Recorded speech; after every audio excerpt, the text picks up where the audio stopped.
Melanated family, we back for another one. This is your brother Harrison. Brand new episode of the Melanated Convo podcast. Thank you for tuning into a brand new week of the show.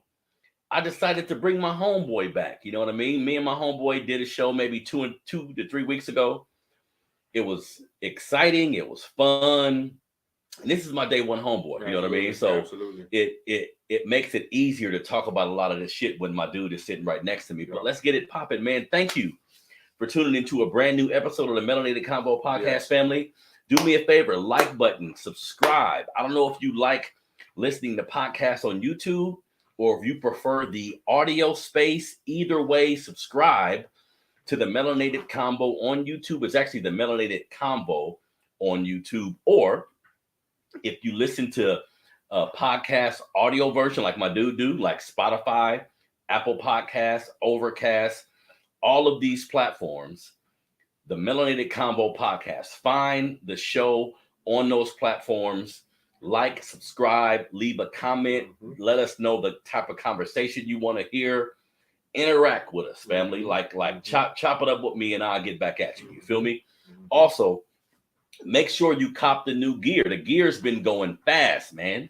They've been loving the Melanated Combo podcast gear. Because y'all got to admit, this got my logo on it, but this thing hard. Come on now. This thing hard. Got the Melanated State of Mind shirt. We got these in like 4 different colors. Right.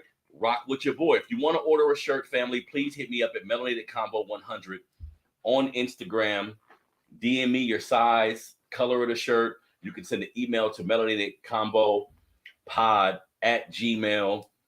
The website is coming soon, but until we get the website, hit me up. Tell me the color you want. This one comes in white and this gray. This Melanated Combo Pot, this Melanated State of Mind shirt comes in like 4 colors.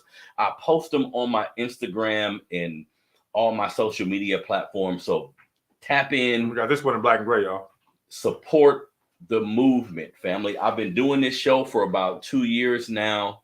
You know, support your brother. You feel me? So let's get into it. Got my brother Jared Bourne here with me. How you doing today, Jared? What's going on, bro? Yeah, come on, man. How you doing, man? What's going on, brother? Much love, man. Thanks for letting me be here, man, with you. Yes. This is one of my day one homeboys. It's always good to have one of my friends in the building. Love hearing conversations. To kind of touch on some of these things we talk about. So let's get right into it because we're running a little bit late. You feel me? So we're going to talk about a few things involving hip hop, a few things involving racism, as we always do. So first thing I want to talk about, kind of a funny story, but it kind of lends itself to something a little bit deeper. So a rapper named NLE Choppa. NLE Choppa. This is one of the younger hip hop artists that, you know, admittedly, we don't necessarily listen to his music. Different individuals like him, we don't necessarily listen to a lot of the young dudes' music, but we always watch it. We always watching a movement. We always watching what they do. Now, this brother is coming under fire, Jared, because he has a video called Slut Me Out. And in this video, you can see him pretty much dog walking 2 females. So he has 2 females in front of him. They on all 4s. Both have extremely long weaves, like a red weave and a blonde weave. You know what I mean? And the women that was in front of him are actually rappers. One named Suki, one named Sexy Red. But we're talking about it because the image and the visual of it. So we got a black man with 2 women on all 4s walking them. Many people on Twitter, on Instagram, they were up in arms about the visual aspect of it, right, JB? But we need to talk about it thoroughly. So many people may feel like he's subjugating black women by having them on all 4s in front of him, which there may be some truth to that. But JB, didn't they agree to it? Yeah, they signed up for it. And they both, Suki and Sexy Red. Suki and Sexy Red. Names like that, you probably want to get seen. So, you know, you might be down to do a little extra stuff. You're a rapper. You trying to get your name out there. I bet you they got OnlyFans. So, you know, they trying to parlay knowing him into their own thing. It's not cool for sisters to be on the ground like dogs like that. But they sign up for it. You're a grown-ass woman, though. You're a grown-ass woman. And here's the thing.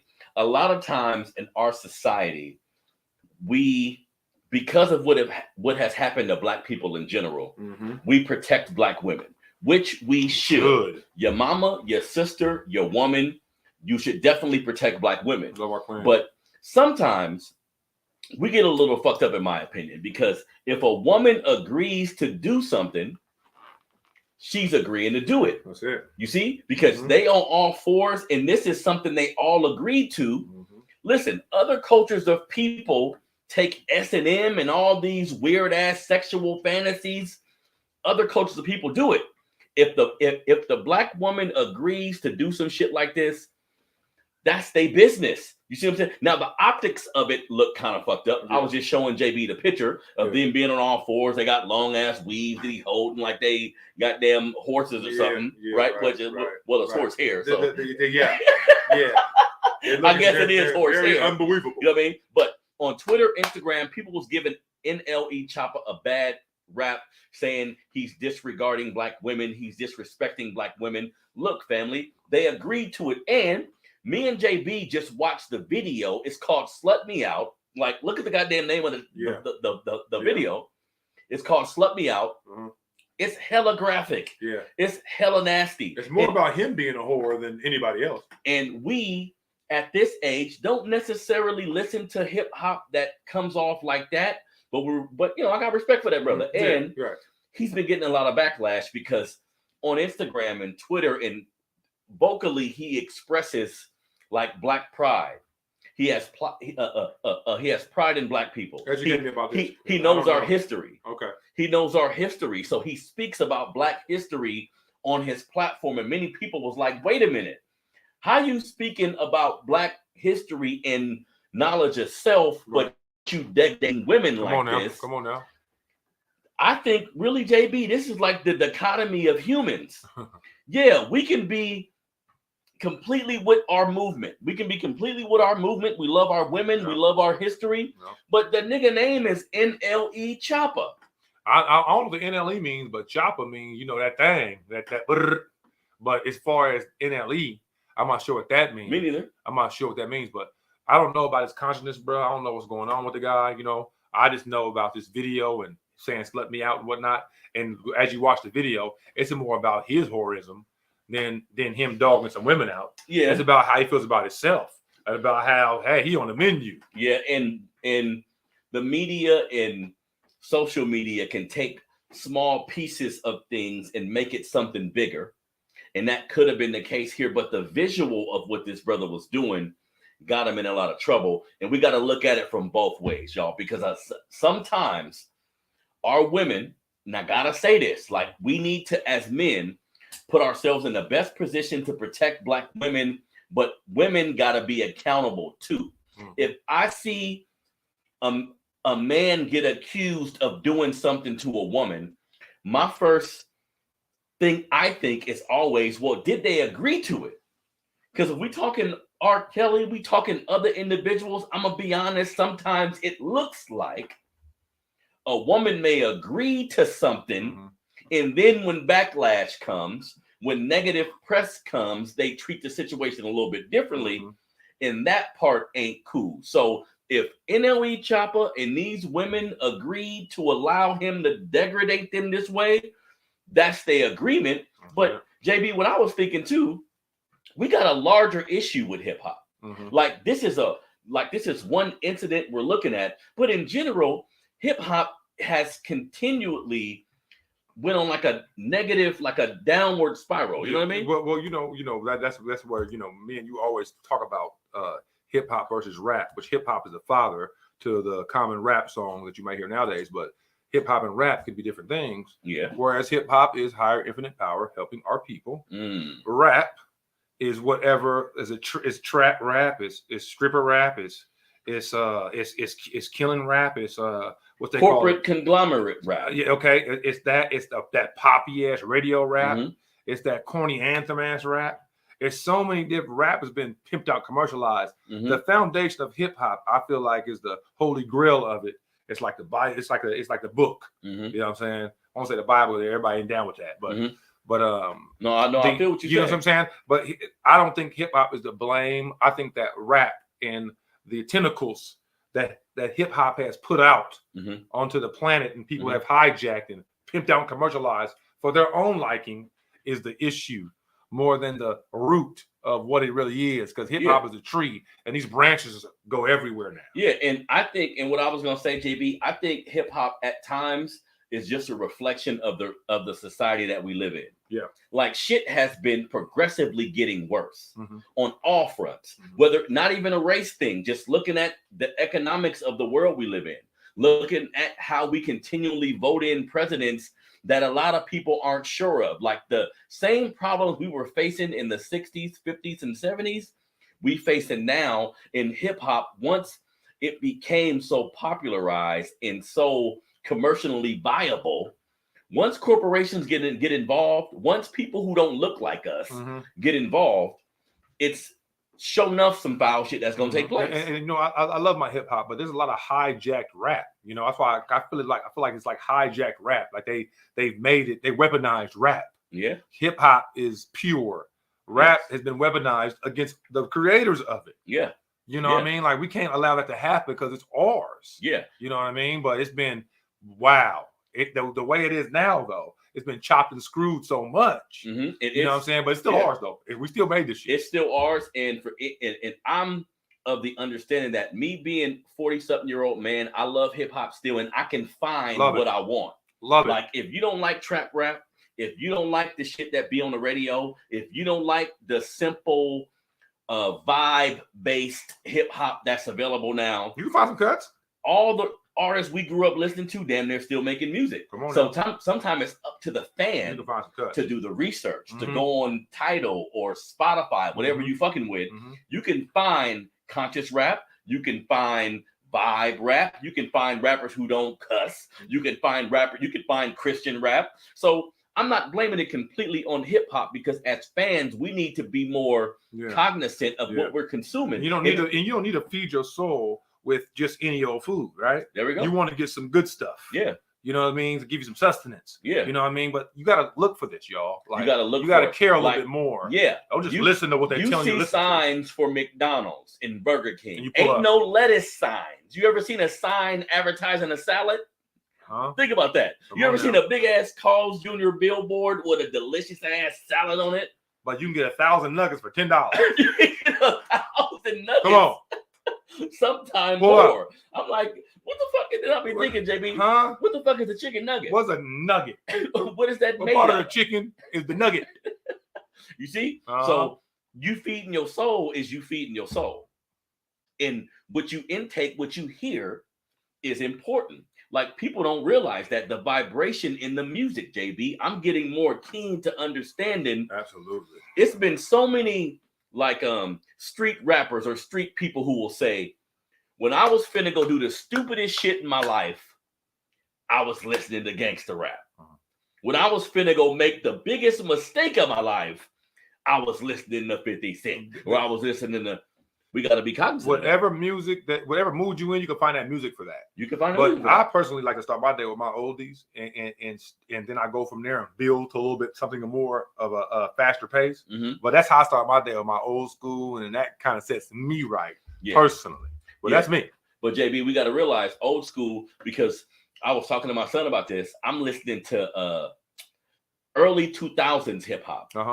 That's old school to him. That's old school to him. Think about when in the 90s, if somebody was listening to music from the 70s, we wasn't fucking. We like the music now, but we wasn't like, who is that mom? Let me put it on my player. You know what? That I think that for your boy, I was talking about shindigs. My mom told me you asked about it. You didn't say you wanted to party. You said, can we have a shindig? When I was very young.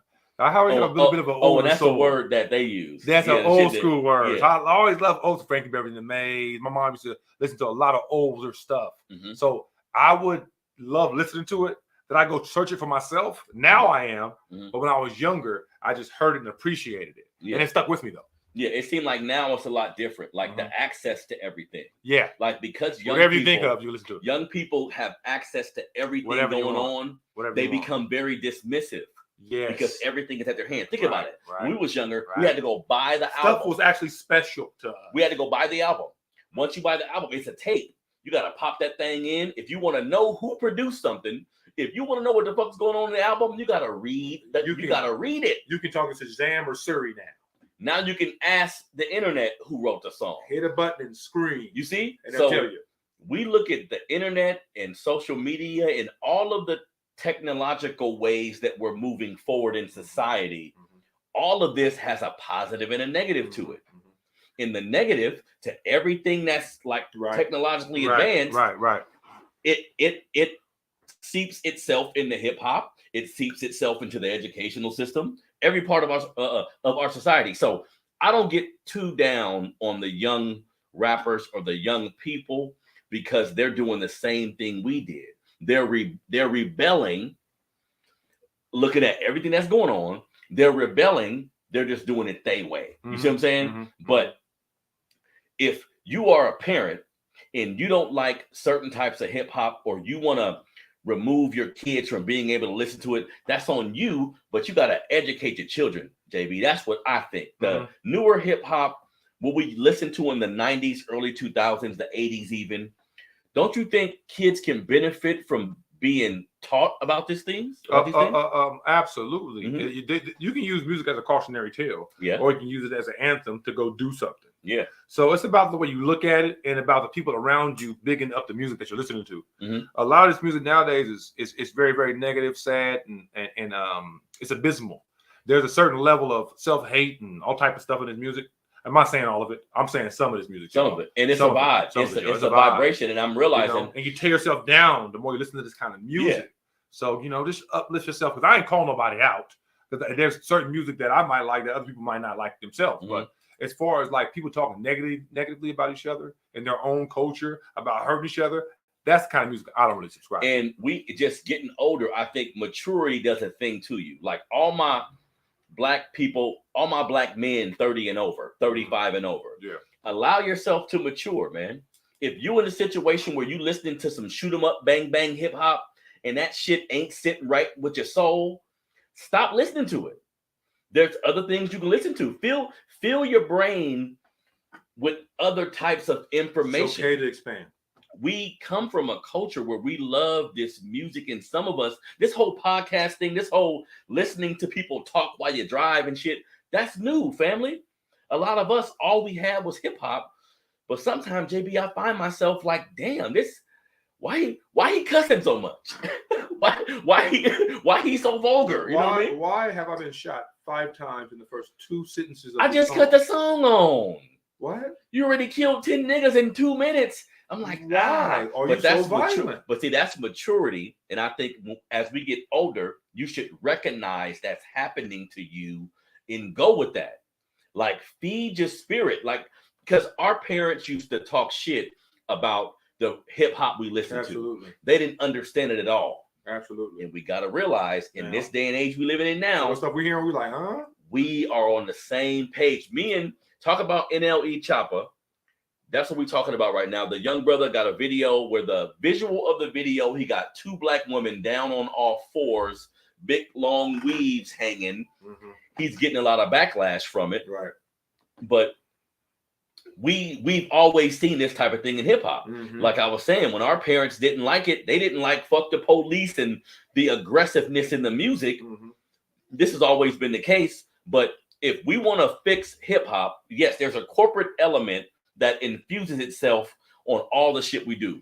But a lot of it, if you want to fix hip hop, let's look at our neighborhoods, right? Not from a corporate or a racism standpoint, but as black parents, as black people, a lot of the hip hop we listen to is a reflection of our neighborhoods. But as far as fixing, I say hip hop, I think it's still pure to me. But there's still a lot of hip hop people out here that are doing the job of hip hop, which is a higher infinite power helping our people. That the rap that has been born from hip hop, those are the things right there that I think are insidious. I think because pure hip hop is really, really uplifting. If you really listen to pure hip hop, and there's several artists that do that, you can find them on your own. But I'm saying, like, as far as like rap goes and what has happened to it, there's certain songs, man, just stay away from them because they can really contaminate you. Listen to them repeatedly. They really can. Yeah, and I'm starting to realize that because I'm a brother, y'all, who got 5 kids, right? Had 4 kids by the age of 23. I let my kids listen to hip hop, and I was thinking at the time that because my children had to leave my house and go to the inner city with their moms, right? I was like, you know what? This was a bad thing. Like, I gave them a soundtrack to the environment they was raised in without giving them some of the tutelage and resources that kids need. You see what I'm saying? So that was my ideology. Like a white kid who lives in the suburbs, he don't live around the hood, so he can look in the window of a hip hop song without participating. You know what I mean? But now I realize, if you got a black kid, and I said this before, if you got a black kid, regardless of where he lives, like if y'all in the suburbs or not, hip hop can encapsulate him too. Like from a standpoint of him thinking, this is who I am. Using the bravado we hear in hip hop music as a personal thing, we need to be cognizant of this as parents. So I just wanted to bring up that story because the young brother got a lot of shit from our community because of the optics of what we've seen. But in reality, it's larger than just that picture. It's a parenting thing. It's a corporate America thing. It's a white supremacy thing. Like, all of these things stand true. You feel me? So thank you again for tuning in to another episode of the Melanated Convo Podcast. Like button, subscribe, rock with your family. You feel me? Let's go. Next thing I want to talk about, Tekashi 6ix9ine, Jared. Yeah, he like March 21st, I think it was. Tekashi 6ix9ine got jumped by 3 dudes at LA Fitness inside of the gym in a bathroom. When you seen that, what are some of the things you thought, JP? I thought it was instant karma. I thought that you can't run around and say SMD to the whole planet and think that people ain't gonna come back and try to test your boots. And you running around here with a strawberry, what is it? Starburst wig on with hair plugs, like, and you a thug. Like, I just feel like my man's he a caricature, man. Like, he is, you know what I'm saying? He a caricature from like a show. Like a cartoon strip come to life. Yes. And his superpower is snitching.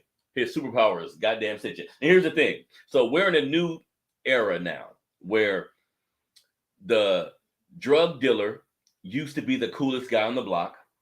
That switched to the drug user. Somewhere over the past 10 to 15 years, it went from the drug dealer being idolized in being put on a pedestal for his smarts and how he was able to move to the drug dealer being the drug user. And that's all that shit seeped into the music. And look, and then fluid lifestyles. Yeah. What you mean by that? Fluid lifestyle. Yeah. People are fluid with their sexuality. Yeah. That seeped into a lot of stuff as well, y'all. Yeah. And you know what I'm saying? There used to be clear lines. Yeah. But you know what I'm saying? Lines have been they're getting more and more blurry by the day. Yeah. You know what I mean? And to me, Tekashi 6ix9ine is a product of the society that we live in now. Y'all need to realize, like, we get to what he did and how it's dishonest and not honorable, but snitching is at an all-time high rate in our community and has been for a while. People be telling me shit. In prison, there's like snitch cliques. There's niggas who didn't snitch on people, but they kill us. Right. But they hurt you. Right. You know what I mean? So you find yourself in a tough situation because you don't want no problems with the snitch. Personally, sitting in jailhouses a couple times in life, I witness people come into jail and the guy he told on, he sits at the same table with. And nobody does anything to him. They talk about it and do dope together. So we need to realize that, newsflash, the police departments in America do not stop crime. They don't get there before the shit pop off. What happens is they find individuals that don't want to spend life in jail. So First 48 was a window into the biggest tool law enforcement got against all of us. What was that? The goddamn snitch. First 48 showed you that we don't stop crime. We find that one individual or 2, 3, 4 of them, however many of it is, and we just talk to him. We threaten his life. And we locked him up after it's committed. After the crime's committed, we lock somebody up. Come on. But we're not catching nobody beforehand. Nobody gets caught beforehand. We're not preventing anything. See, so if certain dudes didn't run their mouth, a lot of people wouldn't be in jail. And these people filmed this in the bathroom at beating Tekashi up. Of 6ix9ine. Oh, Tekashi 6ix9ine. Yeah. Tekashi. They filmed this. And one of these men is 43 years old. Yeah, so it was 3 men who jumped Tekashi 6ix9ine in LA Fitness gym, I think it is. In a bathroom. A 43-year-old, a 25-year-old, and a 23-year-old. And look, I think that brother, there's a karmic atmosphere with everything you do. You see what I'm saying? Yeah. And really, snitching to me, because I ain't no street dude, but it's a simple thing. If me and my friend here decide to steal a bag of chips, right? Like, simplify it. We decided to do a crime together. Misdemeanor, felony, no matter what it is. Right. And we get caught and you tell on me, I'm gonna feel a way about that shit. It's the same thing in the streets. And the problem is too many dudes choose to participate in shit and they know they're not really down for it like that. They know they don't want to go to jail. You see what I'm saying? So this is a societal problem that we got. In the streets, it's feeling the backlash of it. So anybody like Tekashi 6ix9ine, I don't like what that represents. Not from a street aspect, just from an honorable aspect. He put more people in jail than the undercovers. You see what I'm saying? Look how many people went to jail around this dude, man. And with something he said, away from that sucker. Something Tekashi said early on that sticks with me. Because he's articulate, he's charismatic. I got to give that to the young man, right? He was mentioning how my fans of hip hop, don't give a shit about who snitch or who don't. And this is becoming a fact. We all know 50 to 60% of rap music is purchased by people who are not black. Right. They don't give a shit who's snitching. No. They just like the story. No. They just like the train wreck. They like the beat, like the story, something they can move to, and something they can feel appropriate. You see what I'm saying? By. They feel, oh, I'm cool. You know what I mean? I got a part of your life. You know what I'm saying? But none of this shit is honorable. Y'all honorable. now. None of this shit is honorable. When I think about snitching, I think about our history. I think about meritorious manumission. Meritorious manumission is when black slaves, when they figured out a way to divide black slaves. And black slaves, when we would have slave revolts, the reason why black slaves would snitch on the other individuals who were participating in the slave revolt is because of meritorious manumission. It's a law where they said, if you snitch, put that in there, JB. Hold on. Yeah, put it in there for me. Hold on one second. There we go. If you snitch, there it is. If you snitch, we'll give you something. If you snitch, we'll give you a butter biscuit. This is real talk. We'll give you a butter biscuit. We'll give you a seat in the big house. I think the conquer and divide that the government uses, that law enforcement uses to make black men snitch on each other, this shit has been going on for years, family. And it's all about putting yourself in a better position in the haste of what's happening to your brother. And they've been doing this to us. So my message to all young people, the life of crime, the streets, like what it used to be is no longer. There's cameras on every corner, family. There's cameras on every corner and snitches get saluted now. Yeah. Look, we can talk about Tekashi 6ix9ine. Yeah. But I know people have been hitting me saying, look, it's a snitch walking around my hood right now and nobody even thought about touching him. This is the reality of the world we live in. So I say, get the fuck out of all the street shit. Yeah. Everybody, all young black men. Everybody's trying to make a bone off somebody. So it don't matter what it is. Yeah. They trying to get their clout. They can be a snitch. They can hurt somebody. They film it. Like you with them. They gonna tell on you. Like stay away from these suckers in these streets. If they trying to get people. Like Tekashi, we talking about him. He ain't in the melanated family. He's outside of it. Yeah. But I'm saying though, this first go around, he sent a lot of brothers to jail that he was messing with. He sent a lot of now black men to jail. These Mexican dudes that jumped on this time, they going down too. My point is, you touch this dude, you're getting locked up. He's protected, man. Because one thing about the dudes who jumped Tekashi 6ix9ine, that wasn't no. Look, I think the young dude deserves karma. Like what he did, I don't agree with it at all. None of it. But you on camera. Yeah. Why the fuck do we got to continue to film everything that takes place? 3 dudes jumped him. a fourth. We never think about the guy holding the camera. And I forgot what I was watching recently, but it was talking about how the camera, like everybody snitches now.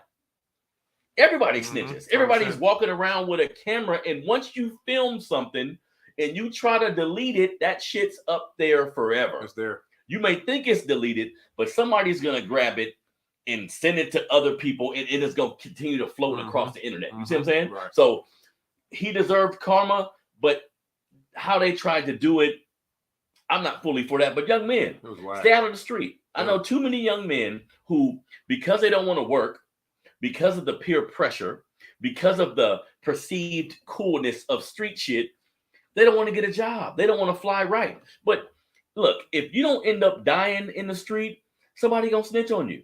You're gonna end up doing all day in jail. It's just looking at our community and the importance of building a legacy for your family, the importance of generational wealth. The prison industrial complex is set up for our people to fail, family. 100%. We got to try to avoid 100%. that system. And what Tekashi represents to me is not being loyal, not being a man of your word, not being honorable. If I agree to something, I can't get mad when the shit get hot. When you listen to him talk, you would think he's a victim in all of this. When in actuality, you agreed to get niggas shot. Yes. You agreed to pay money to have all kind of shit happen. You know you wasn't like that, Daniel. No. See, when it was time to go to jail, you said, okay, ain't nobody else playing by the streets. This nigga trying to say, one of the dudes that I sent to jail was trying to fuck with my baby mama. So what? So what? You agreed to the terms of the street, nigga. Do your time. And from what I heard, if Tekashi 6ix9ine would have got convicted, he wouldn't have even done that much time. He may have done like 10, 15 years. Now, that's a lot of time, but hey, you calling hits. What world do we live in? With a if you call this man your friend, you don't need no enemies. Yeah. You see what I'm saying? I'll tell you that much. You calling hits, you on the phone, you on FaceTime while somebody's filming you, while you calling hits. Life ain't funny like that, family. So we reap what the fuck we sow. Come on now. You see what I'm saying? So karma is a real thing, and I just don't like the dishonorable nature of it. And he's actually lucky. When you see the video, it could have been way worse for him. Yeah, we seen the video of Tekashi 6ix9ine getting jumped. They got on him a little bit, but it could have been they way fucked him worse. up. They fucked him up a little bit. It could have been worse. He still walked out of the bathroom talking trash. And he walked out, and he finally got back on Instagram, and he's talking about how they cowards and I don't have security and all this shit. I'd walk around with no security for 2 years. Tekashi 6ix9ine showed me that the streets as we once knew it, as I grew up being an observer of what was going on. Very hood adjacent. It's no longer. What that was, it's no longer. Because look, I don't want to date myself, but back in the 90s, there was no snitch rappers. Nobody sounded like each other. And there couldn't have been a snitch rapper. I promise you somebody would have killed them. We are 1900s babies. Too many people live by a certain code. You see what I'm saying? So I don't agree with our young men being involved in street shit. I think we need to veer away from that. But I'm also not for dishonorable behavior. If me and this man don't got money and we agree to go steal a goddamn licorice, we agree to go steal anything. Right. We agreed on something. So we can't get caught and I say, we caught. No, I got to accept whatever I signed up for.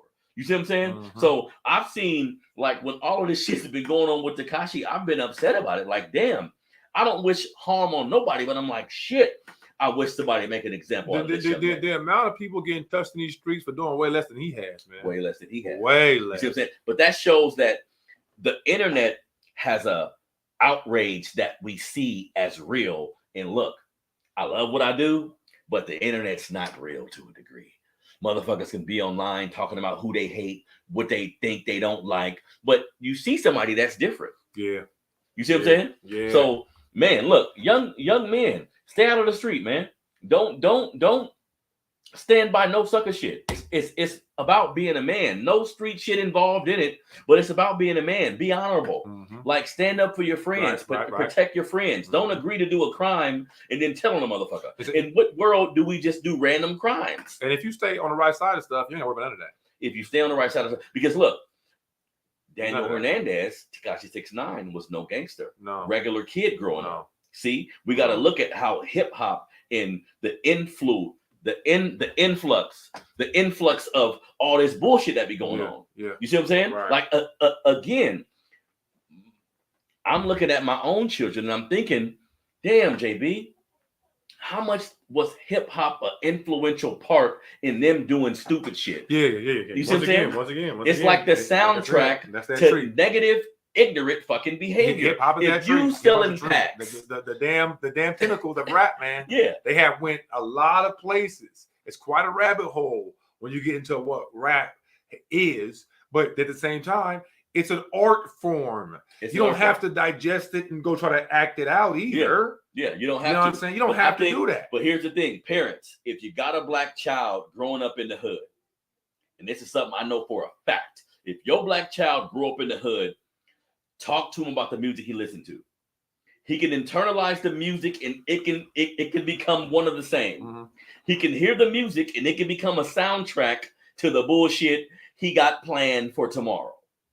You see what I'm saying? Absolutely. So if I could do it over, I would have not played certain music for my kids. Mm-hmm. I thought I was a lover of hip hop and I was just allowing them to listen to it, but I was giving them a soundtrack for negative thoughts. Because what happens is if you go outside and the music you listening to match your environment, you could be in danger. See, that's why parents need to step up and acknowledge what your kid may be listening to, what they like. Give them the information about that shit. Yeah. You know what I mean? Trying to ban them and say you can't listen to it. Right. That's a whole nother thing. But at least let's try to transcend it and go above it though. Try to transcend it and let's go above it. Like there's a lot of good music out here. There's a lot of bad music out here. Mm-hmm. Let's steer our kids away from that really, really negative anti-life rap. That is all about us ending each other some way, shape, or form. Anti-life. Jared, the other day, me because me and my partners, we take some of the trending topics about hip hop and how things happen, and we make fun of it. You know what I mean? I was listening to something the other day. Jared, a young nigga said, I got the 30-hour with a dick on it. I said, what? What? Huh? What are you talking about? What does he mean? He talking about a penis? He talking about a clip? What is going on? What's happening? I don't understand these. This is a whole different generation, family. A whole different. So I don't wish nothing negative on people, but our culture has to shift a little bit because where it is right now, in 20 years, we're going to have all white rappers. Hey, something I'll think about, David, real quick before we get off the Tekashi 6ix9ine thing. Okay. I was talking to somebody about CB4 the other day. How fucking true is CB4? That's a horror movie now. That shit came to life. MC Gusto. Some may call him Rose. Rick Ross. Y'all do your homework. You see how we have rappers now where you can be completely fabricated. And CB4 was what, like early 90s? Yes. And 94. now we in 2023 and we got thousands of rappers who don't even think they have to be from nothing because they're not being held accountable. So I don't wish harm on nobody. I don't want nobody to be hurt. But something has to change. I can't continue to get older and hear this music where you just poetically killing niggas. There's no checks and balances no more. Come on, anybody being checked, it ain't no more balance. You know what I mean? So we just finished talking about the Tekashi 6ix9ine shit. He got jumped by 3 dudes. Yep. Again, I don't wish no harm on that young brother, but what he did was foul. What he represents is not what we should represent in our culture. You feel me? So last thing I want to talk about, me and my boy JB, hit that like button, man. Hit the subscribe button. All right. Have you subscribed to the Melanated Convo podcast yet? Have you? You feel me? Go to YouTube. The Melanated Convo on YouTube is several hundred videos about our people, about our culture. There's a History Matters section where you can get a dose of where you come from. Come on now. Come on. If you ain't subscribing to the kid, you tripping, JB. Come on, y'all. Pull up on us. You feel me? Now, here. Last thing we want to talk about.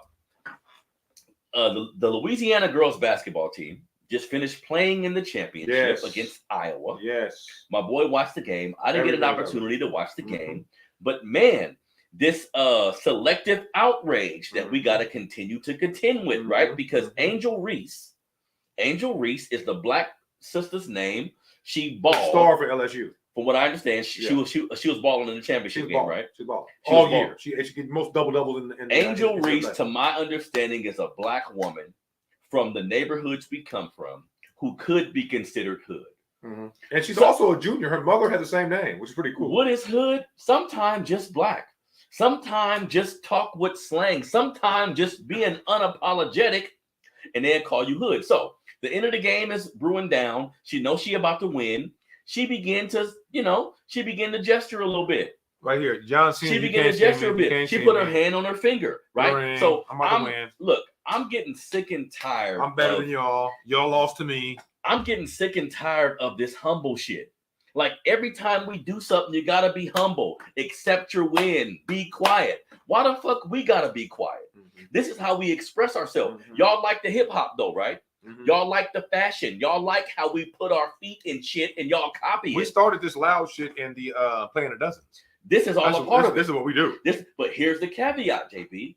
When you get a white man or woman who want to be arrogant, who want to be cocky, right? Yep. Y'all view this as, oh, that's a real champion. Yep.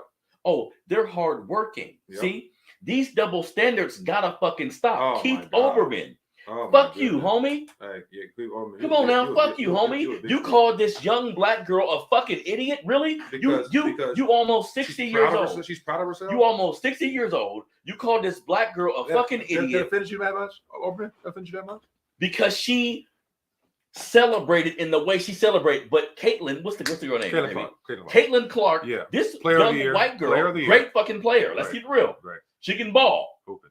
She been gloating all year. It was she in the Elite 8 games, because this happened in the championship game where Angel Reese did it to her. Okay. But in the Elite 8 game, she was beating another team, and she did exactly what Angel did to the other team. What happened? Who said what?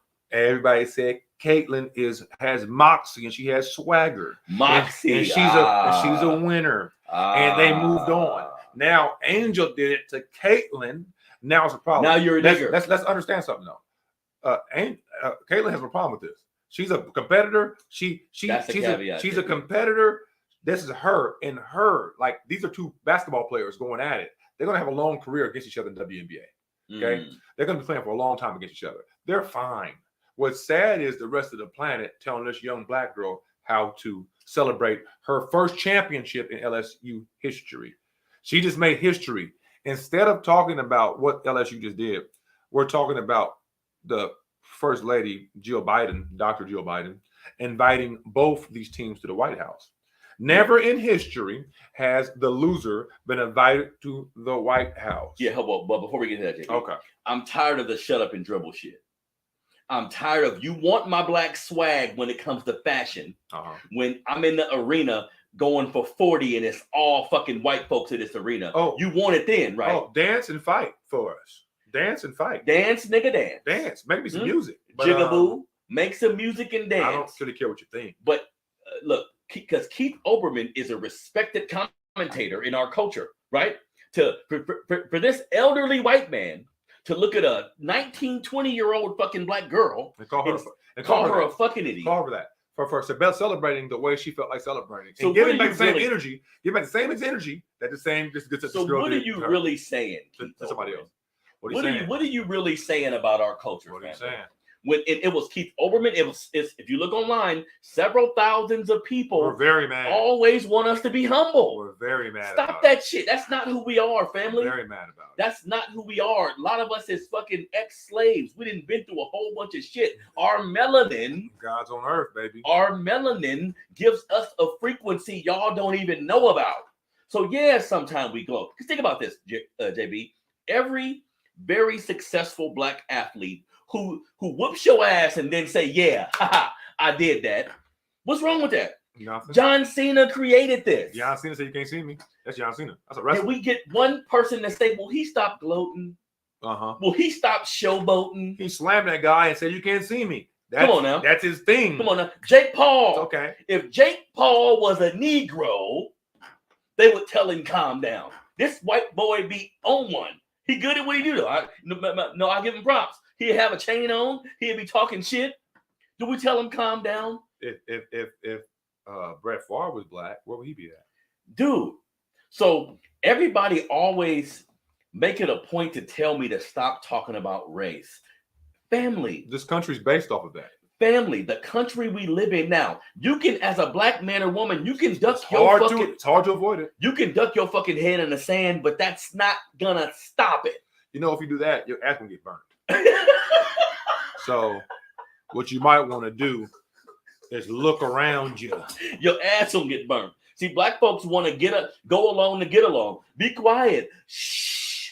That humble shit don't work for us. No.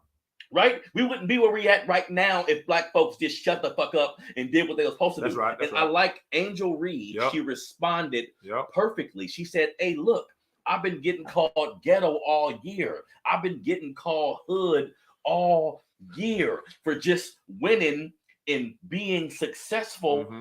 If I was somebody else, y'all wouldn't do this. And they showed us that. And I'm doing this for a little black girl look like me who could be successful, and it's okay to be yourself. Look. So she's looking ahead to the future at 20 years old, and you have 60-year-old men calling her names because she's celebrating her greatness. We have all different types of black individuals in our community. And you can be an intellectual or you can be someone who's worth something if your hair is red, if you talk with slang. Your appearance shouldn't dictate how people treat you. But we see in this society time after time, these white folks show their hand. When is the last time a black elder looked at a white person who was happy in winning and talking about it and said, shut up, calm down. We don't want to hear that.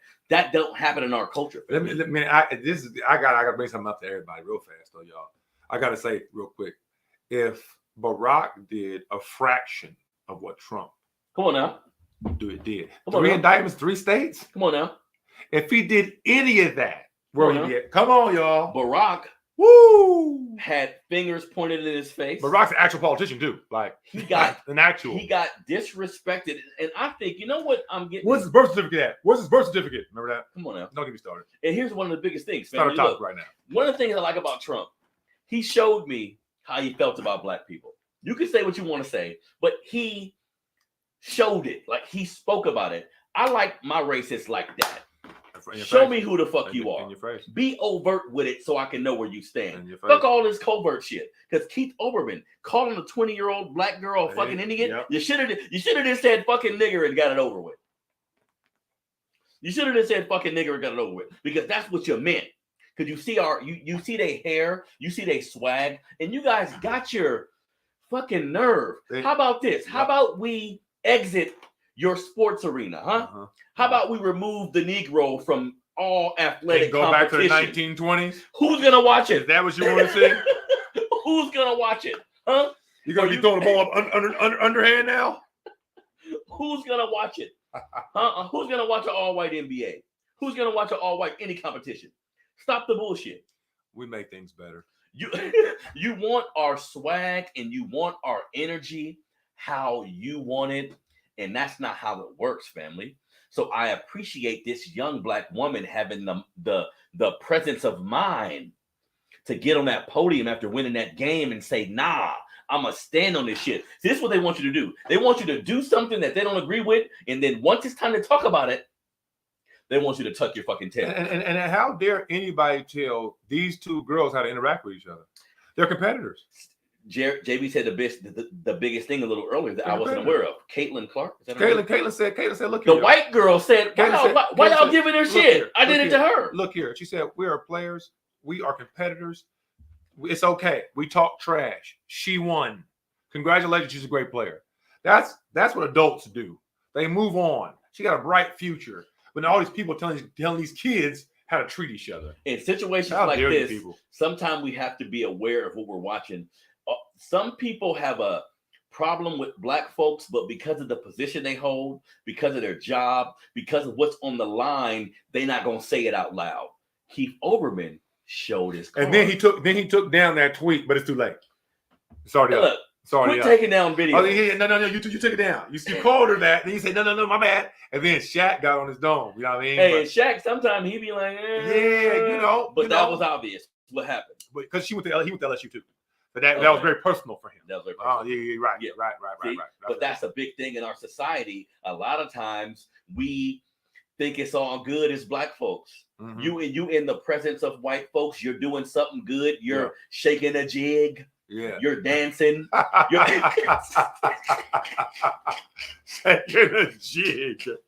You're dancing. You're in the big house. Huh? Till they call you a nigga. That's why I just stay on the shit I'm on. You don't need to call me a nigga for me to get fired up. You know, and the energy in the arena. Now we can talk about do that. Biden.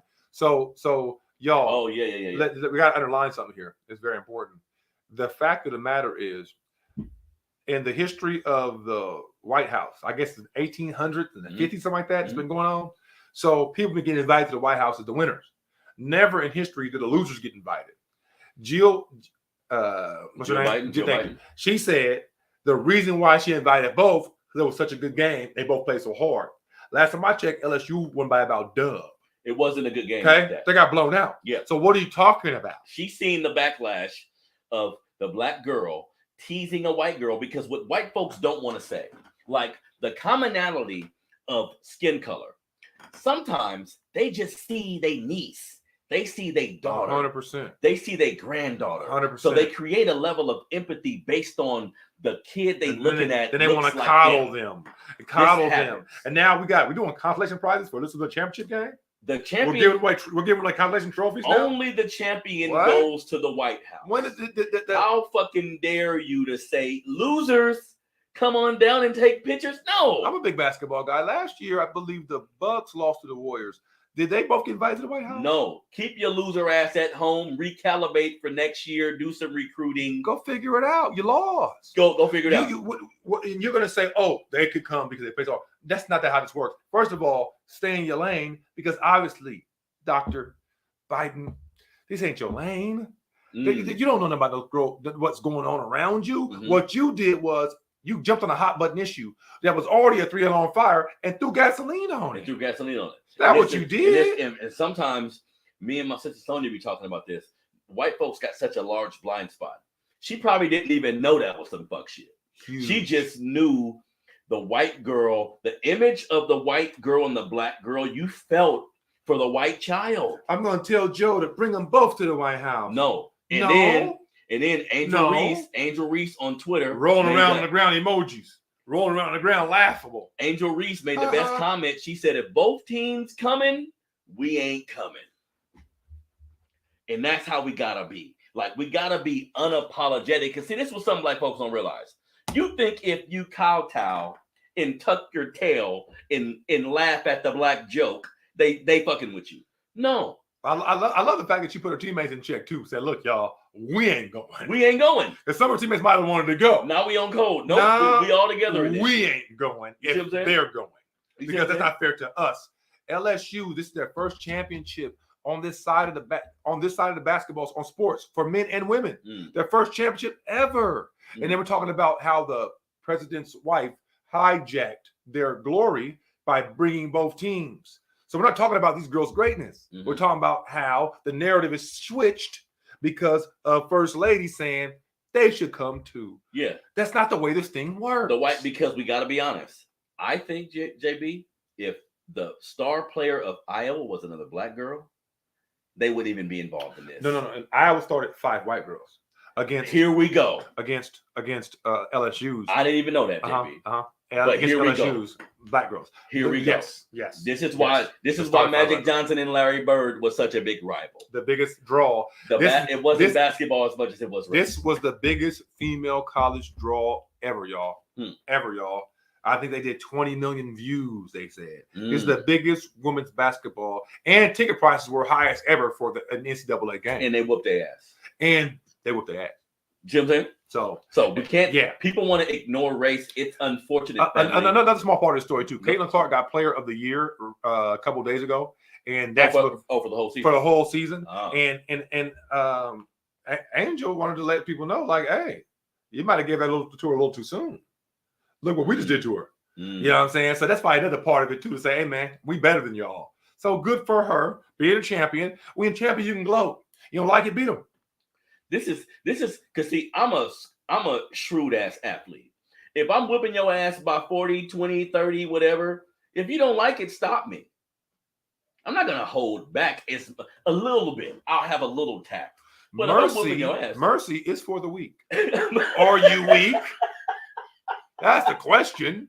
Mercy is for the weak. Come on, because now. Look, if Caitlyn would have been winning a championship and did her move, oh, absolutely, nobody wouldn't have said that. Not a word. You see what I'm saying? Not a word. So we not got a word. So Keith Olbermann, I'm watching you, player. Now I know how you feel. This is a baby. A 20-year-old black girl to me is a goddamn baby. Child. That's a child. Fresh out of her teen years. Your brain don't fully develop till you're 25. And why is it when you a Negro, you're an adult when you're 12? When you're 12 years old. You see what I'm saying? When you're 12 they treat us like adults from the time we get here. You see? But nah, I'm happy. I'm seeing all the shit online about a lot of people speaking out and saying, no, this was wrong. We need to continue to do this. See, this was a layup for everybody, though. This was obvious. This was obviously some racist shit. Sometimes it don't be so obvious. Stick your foot out there when it ain't as obvious. Yeah. Step up. You see what I'm saying? That's the only way this shit gonna stop, because sometimes things happen. And where would we be now if we didn't say nothing?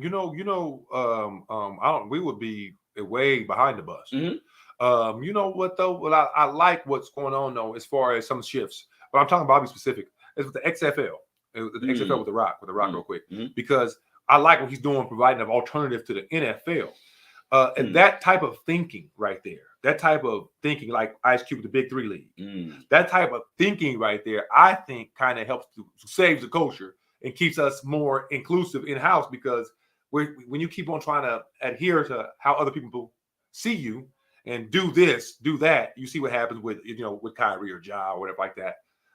Some of these penalties seem a little harsher than they would be with somebody else.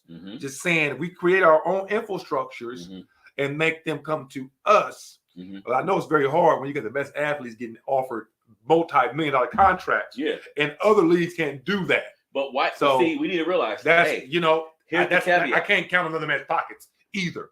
White ice is not colder. That's like dry ice. It's not. Have you ever touched dry ice? They do got deeper pockets though.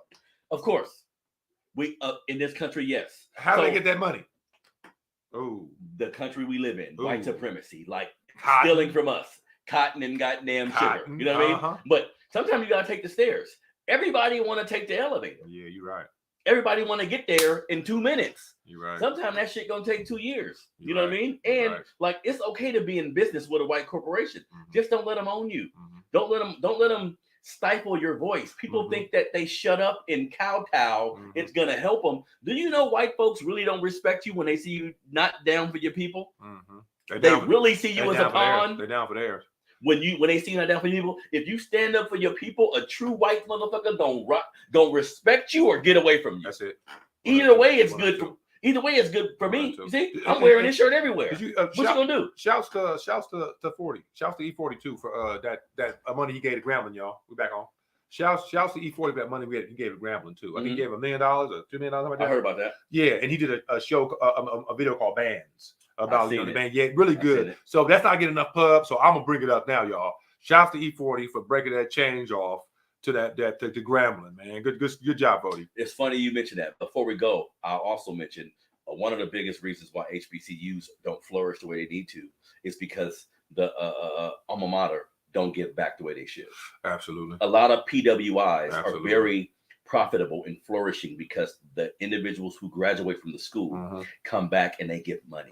See, sometimes HBCUs, and I don't know the exact numbers, but I do know in large numbers, people don't give back to the HBCUs. That's why they aren't as heralded. The endowments are a fraction of what is given to the bigger schools. You're 100% right. I seen earlier today there was a $2 million grant given to a couple of different black colleges. There were like 3 of them. I'm like, $2 million for 3 colleges? Are you kidding me? Change. I seen Tennessee got $30 million from a booster.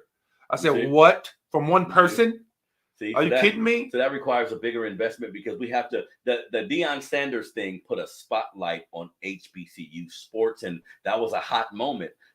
And I appreciate Deion for doing that. But I was thinking, hey man, shit, why did we need Deion to highlight it for us to think it was popping? If your kid got the option to go into Jackson State or LSU or Indiana or Penn State University, whatever. You got to choose wisely. There's been a lot of great coaches at black colleges way before Deion. People were paying attention. That's what I realized. People were paying attention. Yes, because, at HBCUs. Because at HBCUs. Yes. Yeah, thank you. People weren't paying attention because he's a huge name. So he brought light to it. But there's been a lot of great coaches running through these ranks, you know, that doing a great job, man. I've seen that after seeing what happened with Deion. I've seen, there's been a nice number of ex-NFL players who have been coaches of HBCUs. Yes. Ed Reed tried it. Yeah. I don't know what happened with that. Like Bethune-Cookman. He was looking at the accommodations. There could have been some problems there. And then he did go online and post some stuff, but still, he was passionate about it. But I think the way that they felt like he put him on blast. His approach. You know what I'm saying? There's probably a different way to go about that on his end. Yeah. But you know, hey, he still needs a job. Yeah. And we gotta love our people in private and in public. Like sometimes shit gets highlighted, then everybody jumps on the bandwagon and say, okay, we need to get on this. It shouldn't have to go that far. We wait for the hot button issues.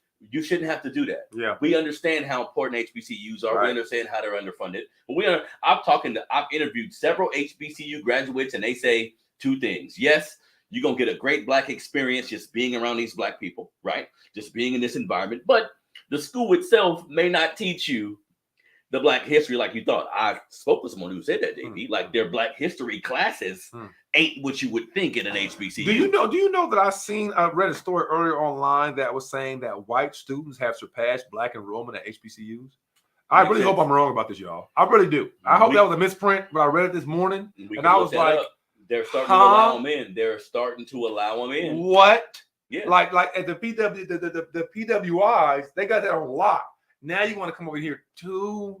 Like we can't have nothing. And go back over there, OP. And people don't realize that everything is a reaction off of the next thing. We only have historically black colleges because of all the PWIs. Come on. Because of all the environments we weren't welcomed in. So even though, let's keep it real, HBCUs, a lot of them was created by black philanthropists. By white philanthropists. A lot of these HBCUs are named after white women or someone in a white person's family. So we got to be honest about that. But they were created to give us an opportunity to work, give us an industrial perspective on everything. And just in general, a lot of people I know who go to HBCUs, they enjoy the experience. I think any young person being around all black people or majority of black people who are looking to expand their horizons, because the doctors and the black doctors and lawyers in America, I think 80-something% of them come from HBCUs.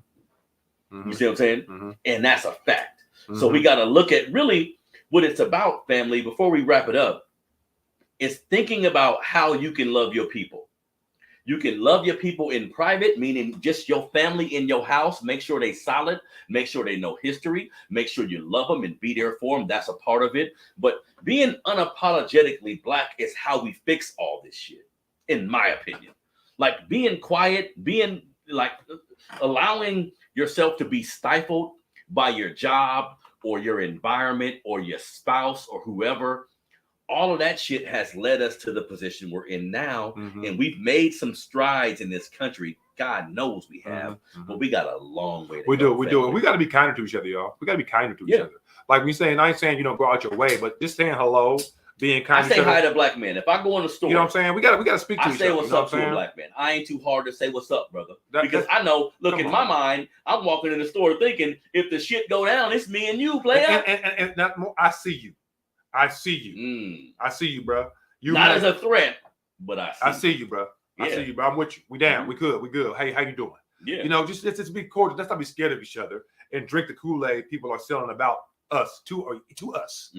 Like for real. Let's rethink that about how we treat each other. And I think that will reverberate. We gotta be kind to each other. Gotta be kind. The world's hard enough on us as is. Yeah. Let's be kind to each other. You gotta look at somebody black as an asset, not a liability. Not a liability. And not allow your past judgments, because sometimes we be in our neighborhoods and we know crackheads, we know shiesty ass niggas. This happens. Yes. But you can't put that label on all of us. No. You know what I mean? If you can decipher, you can look at people and maybe know that somebody, but it doesn't mean that you still can't be cordial. I ain't saying go out your way. You know what I mean? But just, hey, hello to each other. You know what I'm saying? Somebody mean you wrong, hey, keep it pushing. You know what I'm saying? But yeah, let's just try. Let's try a little harder to be nice to each other. Yes. Well, this has been a brand new episode of the Melanated Convo Podcast. Me and my brother Jared Bourne, JB, 1/5 of the PC click. This is how we do it. What's up? You know what I mean? This is my homeboy, man, and I love coming to you guys on my platform to speak about how we feel, and this is just how me and him talk on the phone. You know what I mean? Yeah. So we just kind of bringing our phone conversations to the air. But I family, appreciate y'all, man. Convo. Hit that like button, subscribe button, become a member of the family, buy some gear, family. If you're in Sacramento and so many orders, we could drop some off to y'all too. If you're in Sacramento, we are dropping off. Only in Sac, y'all. Only in Sac, y'all. Sorry. Yeah. Anywhere else, I'll ship it. Go to Melanated Convo 100. DM me the size you want, the color you want. Go to my Instagram and see all the sizes and colors. If you're not in Sacramento, I'll ship it to you. We'll ship it. $25 with shipping. If you in Sac, the shirt is $20. I'll drop it off to you. Things been selling like hotcakes. I appreciate everybody for supporting the movement. This is the Melanated Convo, y'all. We gonna talk about what's going on with our people, whether you like it or not. You know what I mean? So I appreciate my brother JB stopping by and wrapping it up with me today. But this is how we do it, man. This is the Melanated Convo Podcast. Like, subscribe, become a member of the family on all the digital platforms. Do me a favor and continue to leave messages. Continue to make those numbers go up. We love the feedback, y'all. We love the feedback, y'all. We appreciate y'all, man. This is the Melanated Convo Podcast. We out. Peace.